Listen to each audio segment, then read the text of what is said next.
ಎಲ್ಲರಿಗೂ ನಮಸ್ಕಾರ. ಸಬಿ ರುಚಿಗೆ ಸ್ವಾಗತ. ನಾನಿವತ್ತು ಕೊಬ್ಬರಿ ಮಿಠಾಯಿ ಮಾಡ್ತಾ ಇದ್ದೀನಿ. ತುಂಬಾ ಸುಲಭವಾಗಿ ನಾವು ಈ ಒಂದು ಕೊಬ್ಬರಿ ಮಿಠಾಯಿಯನ್ನು ಮಾಡ್ಕೋಬೋದು. ಈ ಒಂದು ಕೊಬ್ಬರಿ ಮಿಠಾಯಿ ಮಾಡಬೇಕಾದ್ರೆ ಇದಕ್ಕೆ ನಾವು ತೆಂಗಿನಕಾಯಿನ ತುರಿಯೋದು ಬೇಡ, ಗ್ರೈಂಡ್ ಮಾಡೋದು ಬೇಡ, ಈಸಿಯಾಗಿ ಮಾಡ್ಕೋಬೋದು. ಬನ್ನಿ ಈ ರೆಸಿಪಿಯನ್ನು ಹೇಗೆ ಮಾಡೋದು ಅಂತ ನೋಡೋಣ. ಅದಕ್ಕಿಂತ ಮುಂಚೆ ನೀವು ನಮ್ಮ ಚಾನಲ್ಗೆ ಹೊಸಬರಾಗಿದ್ದರೆ ಇವಾಗಲೇ ನೀವು ಸಬ್ಸ್ಕ್ರೈಬ್ ಮಾಡಿ, ಪಕ್ಕದಲ್ಲಿರುವ ಬೆಲ್ ಐಕನನ್ನು ಕೂಡ ಪ್ರೆಸ್ ಮಾಡಿ. ಅದು ಹೇಗೆ ಮಾಡೋದು ಅಂತ ನೋಡೋಣ.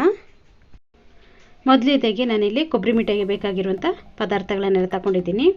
1 ಕಪ್ ಆಗುವಷ್ಟು ಸಕ್ಕರೆ ತಗೊಂಡಿದ್ದೀನಿ, 1 ಕಪ್ ಆಗುವಷ್ಟು ಒಣ ಕೊಬ್ಬರಿ ಪೌಡರನ್ನು ತಗೊಂಡಿದ್ದೀನಿ, 1 ಕಪ್ ಆಗುವಷ್ಟು ಹಾಲು ತಗೊಂಡಿದ್ದೀನಿ, 3 ಟೇಬಲ್ ಸ್ಪೂನ್ ಆಗುವಷ್ಟು ಹಾಲು ಪುಡಿ ತಗೊಂಡಿದ್ದೀನಿ, ಅರ್ಧ ಸ್ಪೂನ್ ಆಗುವಷ್ಟು ಏಲಕ್ಕಿ ಪೌಡರ್ ತಗೊಂಡಿದ್ದೀನಿ. ಇವಾಗ ಒಂದು ಪ್ಯಾನ್ ಇಟ್ಕೊಂಡಿದ್ದೀನಿ ನೋಡಿ. ಪ್ಯಾನ್ ಚೆನ್ನಾಗಿ ಬಿಸಿ ಆದಮೇಲೆ ಇವಾಗ ನಾನು 1 ಕಪ್ ಆಗುವಷ್ಟು ಕೊಬ್ಬರಿ ಪೌಡರನ್ನು ತಗೊಂಡಿದ್ದೀನಲ್ಲ, ಅದನ್ನು ಹಾಕ್ಕೊಂಡು ಕಲರ್ ಚೇಂಜ್ ಆಗೋವರೆಗೂ ನೀವು ಫ್ರೈ ಮಾಡ್ಕೊಬೇಡಿ. ಸ್ವಲ್ಪ ಬೆಚ್ಚಗಾದರೆ ಸಾಕು.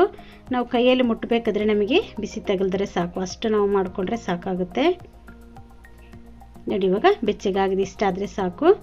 ಇವಾಗ ನಾನು ಇದಕ್ಕೆ ನಾನು ತಗೊಂಡಿರುವಂಥ 1 ಕಪ್ ಆಗುವಷ್ಟು ಹಾಲು ತಗೊಂಡಿದ್ದೀನಲ್ಲ, ಅದನ್ನು ಕೂಡ ಇಲ್ಲಿ ಸೇರಿಸ್ಕೊಳ್ಳೋಣ.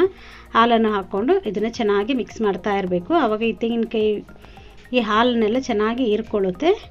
ಇದು ಸ್ವಲ್ಪ ಡ್ರೈ ಆಗೋವರೆಗೂ ಇದನ್ನು ಈ ಥರನೇ ಚೆನ್ನಾಗಿ ತಿರುಗಿಸ್ತಾನೆ ಇರೋಣ. ಇವಾಗ ಈ ಹಾಲೆಲ್ಲ ಚೆನ್ನಾಗಿ ಡ್ರೈ ಆಗಬೇಕು, ಅಷ್ಟರವರೆಗೆ ಈ ಥರ ಮಾಡಿಕೊಂಡ್ರೆ ಸಾಕು ನೋಡಿ. ಇಲ್ಲಿ ನಾವು ಹಾಕಿರೋ ಹಾಲೆಲ್ಲ ಚೆನ್ನಾಗಿ ಇದು ಕೊಬ್ಬರಿ ಎಳ್ಕೊಂಡಿದೆ ನೋಡಿ, ಈ ಥರ ಬರಬೇಕು ನೋಡಿ. ಇವಾಗ ನಾನು ಇದಕ್ಕೆ ನಾವು ತಗೊಂಡಿರುವಂಥ ಸಕ್ಕರೆ ಇದೆ ನೋಡಿ, 1 ಕಪ್ ಆಗುವಷ್ಟು ಸಕ್ಕರೆ, ಅದನ್ನು ಕೂಡ ಇಲ್ಲಿ ಸೇರಿಸ್ಕೊಳ್ಳೋಣ. ಇವಾಗ ನಾವು ತೋರಿಸಿರುವಂಥ ಇದೇ ಅಳತೆಯಲ್ಲಿ ನೀವು ಕೂಡ ಮಾಡ್ಕೊಳ್ಳಿ, ತುಂಬಾ ಸೂಪರಾಗಿ ಬರುತ್ತೆ. ಇವಾಗ ನಾನು ಸಕ್ಕರೆಯನ್ನು ಹಾಕ್ಕೊಂಡು ಚೆನ್ನಾಗಿ ಮಿಕ್ಸ್ ಮಾಡ್ಕೊಳ್ತಾ ಇದ್ದೀನಿ ನೋಡಿ. ಇವಾಗ ಸಕ್ಕರೆ ಚೆನ್ನಾಗಿ ಕರಗಲಿ.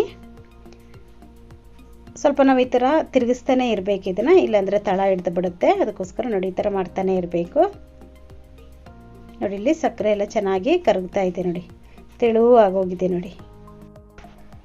ಸಕ್ಕರೆ ಎಲ್ಲ ಚೆನ್ನಾಗಿ ಮೆಲ್ಟ್ ಆದಮೇಲೆ ಇದು ತೆಳುವಾಗುತ್ತಲ್ಲ, ಅವಾಗ ನೀವು ಕೈ ಬಿಡೋದೇ ತಿರುಗಿಸ್ತಾನೆ ಇರಬೇಕು ಇದನ್ನು ನೋಡಿ. ಇಲ್ಲಿ ಚೆನ್ನಾಗಿ ಇದನ್ನು ತಿರುಗಿಸ್ತಾ ಇದ್ದೀನಿ. ಇವಾಗ ಇದಕ್ಕೆ ನಾನು ಹಾಲು ಪುಡಿ ತಗೊಂಡಿದ್ದೀನಲ್ಲ, ಅದನ್ನು ಕೂಡ ಇಲ್ಲಿ ಸೇರಿಸ್ಕೊಳ್ಳೋಣ. ಈ ಸಮಯದಲ್ಲಿ ಹಾಲು ಪುಡಿಯನ್ನು ಹಾಕ್ಕೊಂಡು ಅಷ್ಟೇ ಚೆನ್ನಾಗಿ ಇದನ್ನು ಮಿಕ್ಸ್ ಮಾಡ್ಕೋಬೇಕು.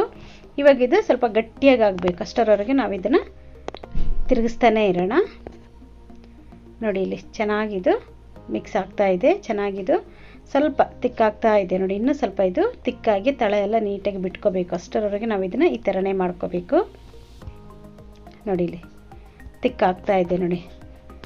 ಇವಾಗ ಈ ಸಮಯದಲ್ಲಿ ನೀವು ನಾನು ತಗೊಂಡಿರುವಂಥ ಏಲಕ್ಕಿ ಪೌಡರನ್ನು ಕೂಡ ಇಲ್ಲಿ ಸೇರಿಸ್ಕೊಳ್ತಾ ಇದ್ದೀನಿ. ಏಲಕ್ಕಿ ಪೌಡರನ್ನು ಹಾಕ್ಕೊಂಡೊಮ್ಮೆ ಚೆನ್ನಾಗಿ ಮಿಕ್ಸ್ ಮಾಡ್ಕೊಳ್ಳೋಣ. ಇವಾಗ ನೋಡಿ ಚೆನ್ನಾಗಿ ನಾನು ಮಿಕ್ಸ್ ಮಾಡ್ಕೊಂಡಿದ್ದೀನಿ. ಇಲ್ಲಿ ನೋಡಿ ತಳ ಕೂಡ ಚೆನ್ನಾಗಿ ಬಿಟ್ಕೊಳ್ತಾ ಇದೆ ನೋಡಿ. ಈ ಹದದವರೆಗೆ ನಾವು ಇದನ್ನು ಮಾಡ್ಕೋಬೇಕು. ಚೆನ್ನಾಗಿ ಇಲ್ಲಿ ತಳ ಕೂಡ ಚೆನ್ನಾಗಿ ಬಿಟ್ಕೊಳ್ತಾ ಇದೆ ನೋಡಿ, ಗೊತ್ತಾಗ್ತಾ ಇದೆ ಅಲ್ಲ ನೋಡಿ, ಎಷ್ಟು ಚೆನ್ನಾಗಿ ಬಿಟ್ಕೊಳ್ತಾ ಇದೆ. ಇಷ್ಟ ಆದರೆ ಸಾಕು ನೋಡಿ, ನೀಟಾಗಿ ಬಿಟ್ಕೊಳ್ತಾ ಇದೆ. ಈ ಥರ ತಳ ಬಿಟ್ಟ ಮೇಲೇ ನೀವು ಸ್ಟವನ್ನು ಆಫ್ ಮಾಡ್ಕೋಬೇಕು ನೋಡಿ. ಇವಾಗ ನಾನು ಸ್ಟವನ್ನು ಆಫ್ ಮಾಡ್ಕೊಂಡಿದ್ದೀನಿ. ಇವಾಗ ನಾನಿಲ್ಲಿ ಒಂದು ಸ್ಕ್ವೇರ್ ಆಗಿರುವಂಥ ಬಾಕ್ಸನ್ನು ತಗೊಂಡಿದ್ದೀನಿ. ಅದಕ್ಕೆ ನಾನು ಫಾಯಿಲ್ ಪೇಪರಿಂದ ಕವರ್ ಮಾಡ್ಕೊಂಡಿದ್ದೀನಿ, ಇದು ಈಸಿಯಾಗಿ ಬಿಟ್ಕೊಳ್ಳಿ ಅಂತ ಈ ಥರ ಮಾಡ್ಕೊಂಡಿದ್ದೀನಿ. ನೀವು ಟಿಫನ್ ಬಾಕ್ಸ್ ಇದ್ದರೆ ಅದರಲ್ಲೂ ಕೂಡ ನೀವು ಇದನ್ನು ಹಾಕ್ಕೊಂಡು ತೆಕ್ಕೊಬೋದು. ಹಾಕಲಿಕ್ಕೆ ಮುಂಚೆ ಕೆಳಗಡೆ ಸ್ವಲ್ಪ ತುಪ್ಪವನ್ನು ಹಾಕ್ಕೊಂಡು ಸವರ್ಕೊಂಡು ಇಟ್ಕೊಳ್ಳಿ. ಇವಾಗ ನಾನು ರೆಡಿ ಮಾಡಿ ಇಟ್ಕೊಂಡಿರುವಂಥ ಈ ಕೊಬ್ಬರಿ ಮಿಶ್ರಣವನ್ನು ಇದಕ್ಕೆ ಹಾಕ್ಕೊಳ್ಳೋಣ ನೋಡಿ. ಇಲ್ಲಿ ಇದು ಬಿಸಿ ಇರುವಾಗಲೇ ನೀವು ಇದನ್ನು ಮಾಡ್ಕೋಬೇಕು. ಮೊದಲೇ ನೀವು ಇದನ್ನು ರೆಡಿ ಮಾಡಿ ಇಟ್ಕೊಂಬಿಡಿ, ತುಪ್ಪವನ್ನು ಸವರಿ ಇಟ್ಕೊಂಬಿಟ್ರೆ ಈಸಿ ಆಗುತ್ತೆ.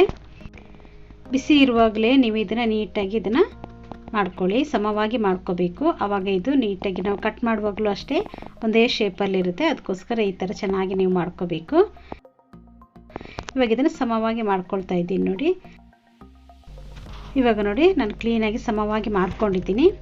ಇವಾಗ ಇದು ತಣ್ಣಗಾಗಲಿಕ್ಕೆ ಬಿಡೋಣ. ನೀವು ಫ್ರಿಜ್ಜಲ್ಲಿ ಏನು ಇಡಬೇಕು ಅಂತೇನಿಲ್ಲ, ಹಾಗೆ ನೀವು ಹೊರಗಡೆನೇ ಇಟ್ಕೊಂಡಿದ್ದನ್ನು ತಣ್ಣಗೆ ಮಾಡ್ಕೋಬೋದು. ತಣ್ಣಗಾದ್ಮೇಲೆ ನಾವು ಇದನ್ನು ಕಟ್ ಮಾಡ್ಕೊಳ್ಳೋಣ. ಒಂದು 1/4 ಗಂಟೆ ಇದನ್ನು ಹಾಗೆ ಇಟ್ಬಿಡೋಣ. ಇವಾಗ ನೋಡಿ ಒಂದು 1/4 ಗಂಟೆ ನಾನು ಹಾಗೇ ಬಿಟ್ಟಿದ್ದೆ, ಫುಲ್ ನೀಟಾಗಿದ್ದು ಗಟ್ಟಿಯಾಗಿದೆ ನೋಡಿ. ಇವಾಗ ನಾನು ಇದನ್ನು ಕಟ್ ಮಾಡ್ಕೊಳ್ತಾ ಇದ್ದೀನಿ. ನಾನು ಈ ಸೈಜಿಗೆ ಎಲ್ಲವನ್ನು ಕಟ್ ಮಾಡ್ಕೊಳ್ತಾ ಇದ್ದೀನಿ ನೋಡಿ. ನೋಡಿ ನೀಟಾಗಿ ಕಟ್ಟಾಗಿ ಬರ್ತಾ ಇದೆ ನೋಡಿ, ಇದು ಚೆನ್ನಾಗಿ ಬರ್ತಾ ಇದೆ. ಇವಾಗ ನೋಡಿ ಒಂದು ಪೀಸ್ ತೆಗೆದು ತೋರಿಸ್ತೀನಿ ನಿಮಗೆ ನೋಡಿ. ಇಲ್ಲಿ ಎಷ್ಟು ಚೆನ್ನಾಗಿ ಬಂದಿದೆ ನೋಡಿ, ತುಂಬಾ ಸೂಪರಾಗಿ ಬಂದಿದೆ. ಇದೇ ಥರ ನಾನು ಎಲ್ಲವನ್ನು ಕಟ್ ಮಾಡ್ಕೊಳ್ತೀನಿ. ಮಾಡೋದು ಕೂಡ ತುಂಬಾ ಸುಲಭವಾಗಿ ಮಾಡ್ಕೋಬೋದು. ನಿಮಗೆ ಈ ಪೌಡರ್ ನಿಮಗೆ ಸಿಕ್ಕಿಲ್ಲ ಅಂದರೆ ನೀವು ಒಣ ಕೊಬ್ಬರಿಯಲ್ಲೂ ಕೂಡ ಇದನ್ನು ಮಾಡ್ಕೋಬೋದು, ಚೆನ್ನಾಗಿರುತ್ತೆ. ಅದನ್ನಾದರೆ ಗ್ರೈಂಡ್ ಮಾಡ್ಕೊಂಡು ನೀವು ಮಾಡ್ಕೋಬೇಕಾಗುತ್ತೆ. ರೆಡಿಮೇಡ್ ಸಿಕ್ಕಿದಾಗ ಕೊಬ್ಬರಿ ಪುಡಿಯಲ್ಲಿ ಈ ಥರ ಈಸಿಯಾಗಿ ಮಾಡ್ಕೋಬೋದು. ನೋಡಿ, ನಾನು ಎಲ್ಲವನ್ನು ಕಟ್ ಮಾಡಿ ಇಟ್ಕೊಂಡಿದ್ದೀನಿ. ರುಚಿ ರುಚಿಯಾಗಿರುವಂಥ ಕೊಬ್ಬರಿ ಮಿಠಾಯಿ ಇಲ್ಲಿ ರೆಡಿಯಾಗಿದೆ. ನೋಡಿ, ಈ ವಿಡಿಯೋ ನಿಮಗೆ ಇಷ್ಟ ಆಯಿತು ಅಂದರೆ ಒಂದು ಲೈಕ್ ಮಾಡಿ, ಶೇರ್ ಮಾಡಿ, ಸಬ್ಸ್ಕ್ರೈಬ್ ಮಾಡಿ. ವಿಡಿಯೋ ನೋಡಿದ್ದಕ್ಕಾಗಿ ಧನ್ಯವಾದಗಳು. ನಾನು ಸಬಿ.